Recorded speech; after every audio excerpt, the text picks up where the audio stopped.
Баршаңызға сәлем достар. Бүгін біз үй жағдайында өте қарапайым, жасалу жолы оңай самса жасайтын боламыз. Видеоны соңына дейін көрулеріңізді сұраймын.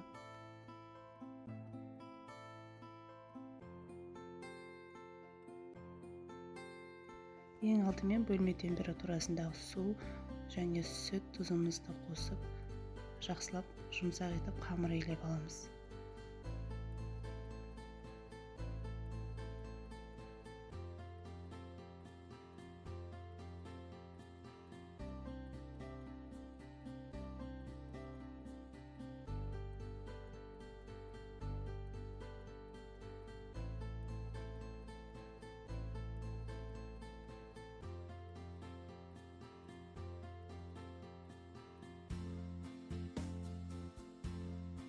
Мінекей біздің осындай көлемде қамырымыз дайын. Оны ыдысымызға салып 15 минутқа демалдырып қоямыз.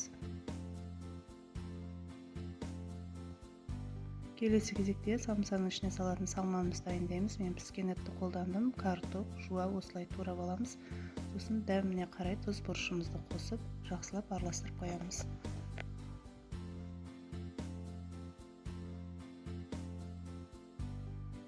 Дайын болған қамырымызды осындай бірдей дөңгелектерге бөліп аламыз.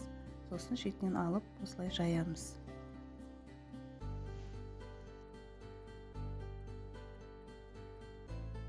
Қамырымыздың жұқалығы да көлемде осындай болу керек.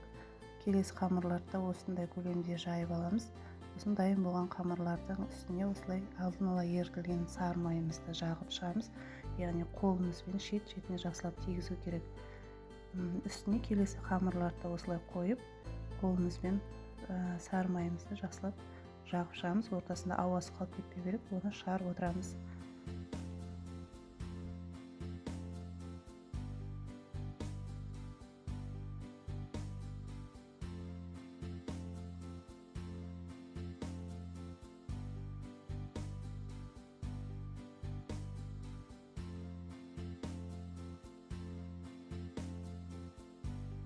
Мінекей достар, біз барлық қамырымыздың ортасына майымызды жағып осылай бір-бірінің үстіне қойып шықтық. Енді біз бұны домалақ, яғни рулет ретінде орайтын боламыз.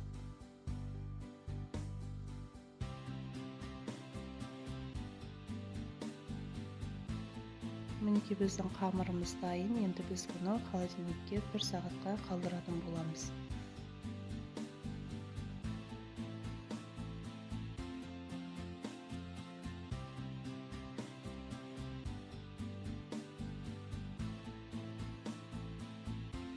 Дайын болған қамырымызды осылай жіптің көмегімен бөлсеңіздер, қамырларыңыз бір келкі болып, үзу болып шығады.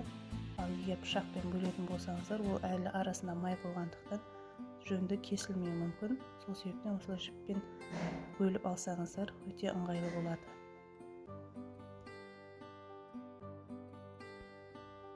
Содан кейін осылай қамырларымызды дөңгелек етіп жайып, ортасына салмамызды салып, кәдімгі самса тигендей түйетін боламыз.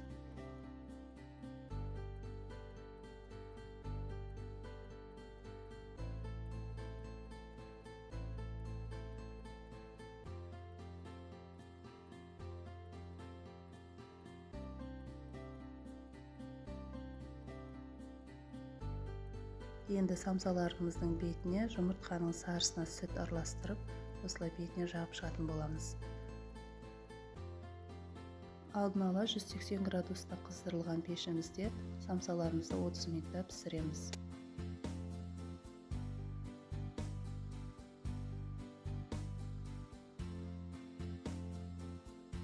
Мінекей достар, біздің самсамыз дайын. Міндетті түрде жасап көріңіздер және менің каналыма тіркеліп, лайк басып кетуді ұмытпаңыздар.